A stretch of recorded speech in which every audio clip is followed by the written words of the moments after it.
अगर ये टमाटर हैं तो मैं 40 में नहीं खरीदूंगा। ओह, उसके पास केचप है, शानदार। यहाँ इस दुकान में,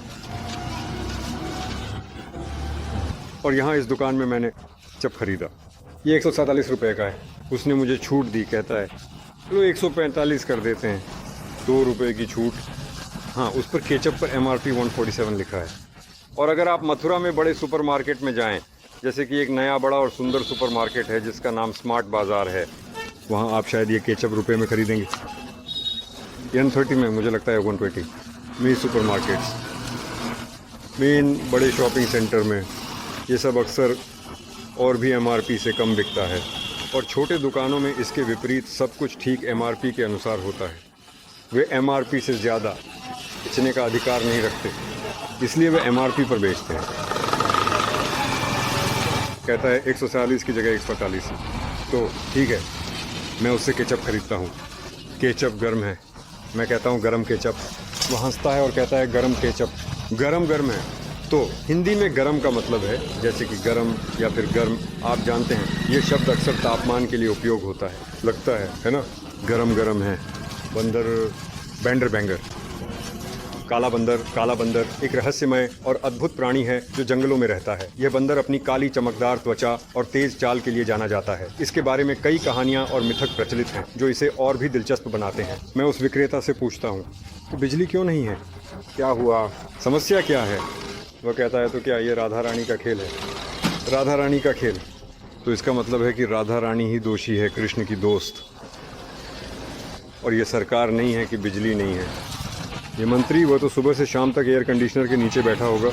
हाँ, उसके पास शायद वहाँ एक जनरेटर है या एक निजी बिजली स्टेशन है, ताकि अगर उसकी बिजली चली जाए तो काम आ सके।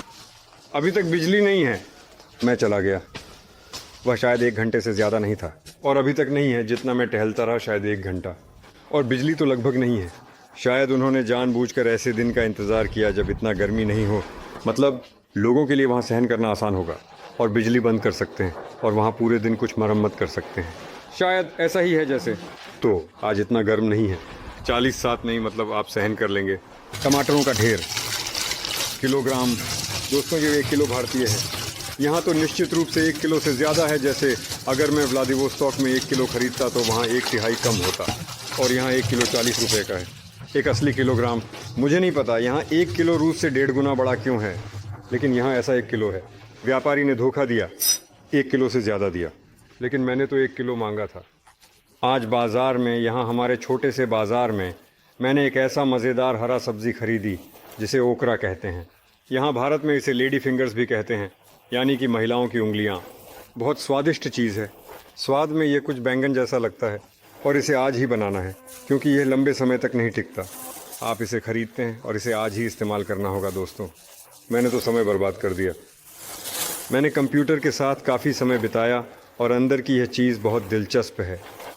यह चीज़ अच्छा ठंडा करने का काम करती है। इसे किसी भी असामान्य गर्मी के दौरान लेना अच्छा होता है, जैसे कि यहाँ आज एक अच्छा ठंडा दिन था। अब कल 29-40 डिग्री हो सकता है और ऐसा ही पूरे हफ्ते तक रहेगा। फिर बारिशें शुरू होंगी, मानसून आ जाएगा और तापमान गिरकर 34 डिग्री हो जाएगा, दिन में और रात में 30 से कम। भारतीय टमाटरों के लिए मैंने 40 रुपये किलो दिए, और यह चीज़ भी यहाँ बाज़ार में 40 रुपये किलो की है। यहाँ दोस्तों, यहाँ आधा किलो है। ये बड़ा पैकेट आधा किलो का है। तो अगर 1 किलो लेते हैं तो बहुत ज़्यादा हो जाएगा। ऐसा एक बड़ा पैकेट होगा। मैंने जानबूझकर 1 किलो नहीं लिया क्योंकि मैं आज इसे नहीं खा पाऊँगा। मैं इसे 1 किलो को नहीं पका पाऊँगा, कल ये ख़राब हो जाएगा। ये यहाँ हमारे पास सीधे वृंदावन में उगती है। अगर आप नदी के उस पार जाएं थोड़ी दूर तो आप विशाल खेत देखेंगे और यह चीज़ उगती है। जब हम यहाँ लॉकडाउन में थे तो मेयर के साथ शहर में जाना मना था, लेकिन खेतों में जाना अलाउड था। पुलिस नहीं थी, कोई भी हमें घर लौटने के लिए नहीं कह रहा था, इसलिए हम वहाँ टहलने गए और बहुत सारे खेत देखे जहाँ ये चीज़ ऐसे झाड़ियों पर उगती है। इसे तोड़कर खा सकते थे, इसे सीधे ऐसे खा सकते हैं अगर अच्छे से धो लें। इसमें ऐसे छोटे बाल होते हैं जैसे फाइबर, जिसे आप ऐसे ही साफ़ कर सकते हैं। इसे धोकर आप इसे खा सकते हैं जैसे खीरा। मैं नहीं जानता, ये उंगली से बड़ा है, लेकिन फिर भी ये डाम्स फिंगर्स है, बहुत स्वादिष्ट चीज़ है। मैं हमेशा इससे बने व्यंजन पसंद करता हूँ। भारत में हमेशा ऑर्डर करता हूँ अगर ये मेन्यू में हो। स्वाद ये स्पैरेज और तले हुए बैंगन के बीच का कुछ है। इस सब्ज़ी में एक खासियत है, ये चिपचिपी होती है। अगर हम इसे बस ऐसे ही लें, टुकड़ों में काटें और इससे कोई डिश बनाना शुरू करें तो डिश चिपचिपी हो जाएगी। यहाँ एक ऐसी मात्रा होगी, जैसे आप जानते हैं ये गाढ़ा करने वाला होता है, जैसे हमने उसमें आटा डाल दिया हो। ये चिपचिपापन होगा।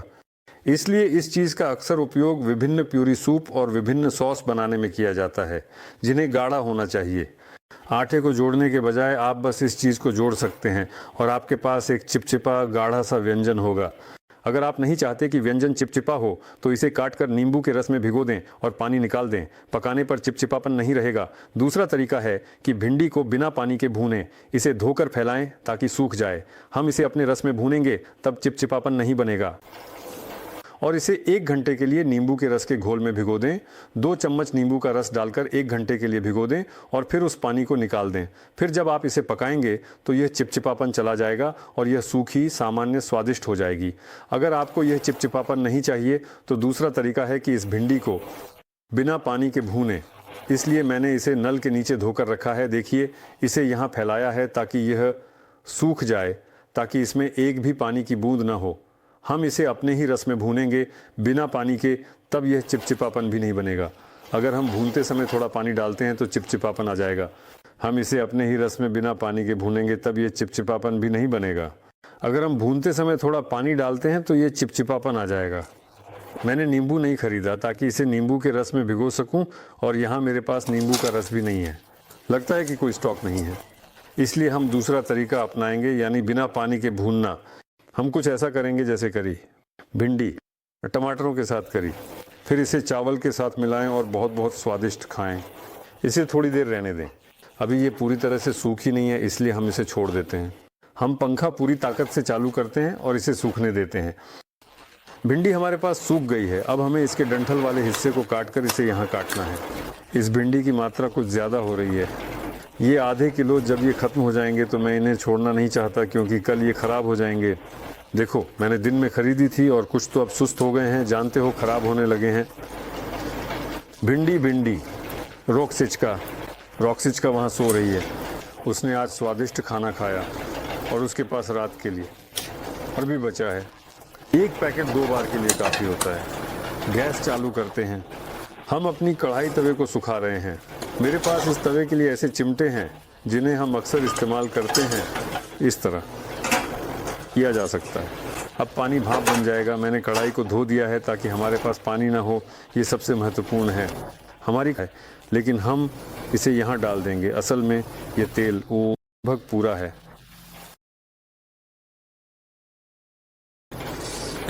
और कुछ और भी डाल सकते हैं। और जबकि हम बिना किसी मसाले, बिना नमक, बिना कुछ भी, बस भिंडी को थोड़ा सा भून रहे हैं। देखो, ये थोड़ा सा भूनने लगी है दोस्तों, क्योंकि हमारे पास यहाँ बहुत सारी भिंडी है। इसे इस तरह से थोड़ा सा मिलाना चाहिए। ये अच्छी तरह से पकनी चाहिए। भिंडी इस तरह से अच्छी तरह से पक गई है, काफ़ी अच्छी तरह से। हमारे पास कोई चिपचिपापन नहीं है। देखो कैसे ये अच्छी तरह से पक गई है। देखो, ये अब ऐसी हो गई है, अरे वो लगभग बर्तन के तले पर। ये बहुत अच्छी तरह से पक गई है। तो ये ठीक वही है जो हमें चाहिए। ये हमारे पास टमाटर हैं और वहाँ मेरे पास एक छोटी प्याज बची हुई है। मैंने एक बार प्याज ख़रीदा था। अगर आप प्याज नहीं खाते हैं तो ये ज़रूरी नहीं है। इसे यहाँ डाल दो।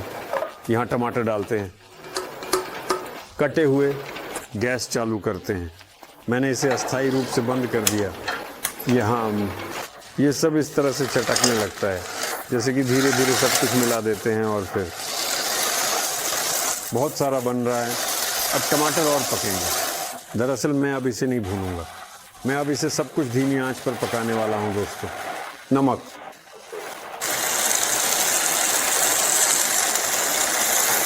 स्वाद के अनुसार।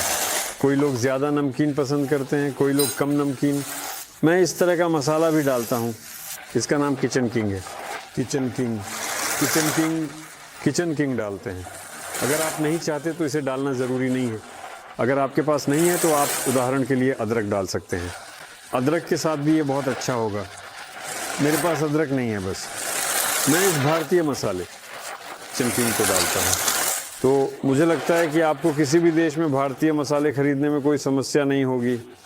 वे हैं, यहाँ अदरक लहसुन की पेस्ट डालना भी अच्छा रहेगा।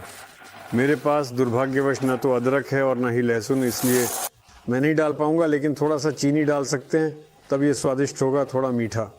मैं इस तरह का सॉस डालूँगा, ये बहुत मीठा है। मेरे पास चीनी की जगह ये सॉस होगा, थोड़ा सा और भी, क्योंकि ये सॉस बहुत स्वादिष्ट और अद्वितीय है। और ये हरा सॉस है, ये तीखापन के लिए है, ताकि थोड़ा तीखा हो। हमारे लिए तीखी खाना भी गर्मी को सहन करने में मदद करता है। हालांकि हमारी गर्मी लगभग ख़त्म हो गई है दोस्तों। हम इसे मिलाते हैं। मैं थोड़ा और केचप डालता हूँ। अब लोग मुझे डांटने वाले हैं, लेकिन ये भारतीय केचप है, ये बहुत अच्छा है, इसलिए मैं इसे फिर भी डालूँगा। आप इसे नहीं डाल सकते, यहाँ इसकी ख़ास ज़रूरत नहीं है। ये केचप बस बहुत स्वादिष्ट और मीठा है, प्याज और लहसुन के बिना। ये पूरी तरह से भारतीय है। उदाहरण के लिए तुर्की में केचप बहुत स्वादिष्ट नहीं होता, मुझे ये पसंद नहीं है। तुर्की में ये खट्टा है और यहाँ केचप मीठा है। दोस्तों, हम थोड़ा पानी डालते हैं। ओह, देखिए क्या हो रहा है, ये एक अद्भुत प्रक्रिया है। और अब हम भिंडी को स्ट्यू कर रहे हैं। भिंडी हमारी भुन गई है, इसका सारा चिपचिपापन चला गया है। ये एक महत्वपूर्ण कदम है। भिंडी को पकाने की प्रक्रिया को ध्यान से देखें, ये एक कला है। भिंडी को अच्छे से पकाना बहुत ज़रूरी है, ताकि इसका स्वाद और भी बढ़ जाए। सब कुछ देखिए, ये लगभग ऐसा होना चाहिए संरचना। हालांकि चलो मैं और थोड़ा पानी डालता हूँ, ताकि ये सूखी ना हो, ताकि ये थोड़ी पतली हो जाए, ताकि इसे चावल में अच्छी तरह से डाला जा सके। हमारा पकवान लगभग तैयार है। अब ये सब यहाँ मिल जाएगा, बस ऐसा, और बस इसे उतार सकते हैं। तो दोस्तों, बस काफ़ी है, वो खुद ही बाद में आ जाएगी। आँच से हटा देते हैं, कहीं डाल देते हैं, ढक्कन बंद कर देते हैं, और हम चावल के साथ हमारी प्रेशर कुकर को आग पर रख देते हैं, और 5 मिनट में सब कुछ तैयार हो जाएगा। देखिए प्रेशर कुकर से बना हुआ चावल कैसा है, कमाल का चावल। रात में मैं ज़्यादा खाना नहीं चाहता, हमारे लिए तो देर हो गई है। मैंने ये सब इसलिए किया ताकि भिंडी कल तक ख़राब ना हो जाए। थोड़ा सा चावल, ये मेरे लिए कल के लिए है, ये फ्रिज में जाएगा। और ये है हमारा करी दोस्तों, डालते हैं। देखिए ये कितनी कमाल की चीज़ है। ये बस एक सपना है जो कभी कभी सच लग सकता है। आप ऐसा खाना रेस्तरां में नहीं पाएंगे, यहाँ तक कि भारत में भी। रॉक्सी को भी आज कुछ मिला, मैं अकेला क्या खाऊंगा, लेकिन रॉक्सी नहीं खाएगी। मैं उसकी पसंदीदा गीली खाना मियो ब्रांड का तैयार कर रहा हूँ। मैं इसमें पीने का पानी मिलाता हूँ, ताकि वह गर्मी में अधिक तरल पदार्थ पी सके। मेरे विचार में ये बहुत अच्छा खाना है। ये सच में असली मछली की तरह महकता है, जैसे कि आप किसी ट्यूना की कैन खोल रहे हो। इसका नाम है मियो महासागरीय मछलियाँ। ये प्लेट घूम रही है। हाँ चलो यहाँ। रॉक्सी यहाँ नहीं घूमेगा, वहाँ आओ, वहाँ ओ खाओ, लो खा लो। यहाँ नहीं घूमेगा, घर्षण बेहतर है। वहाँ घूम रहा है, वह सब कुछ खा लेगी।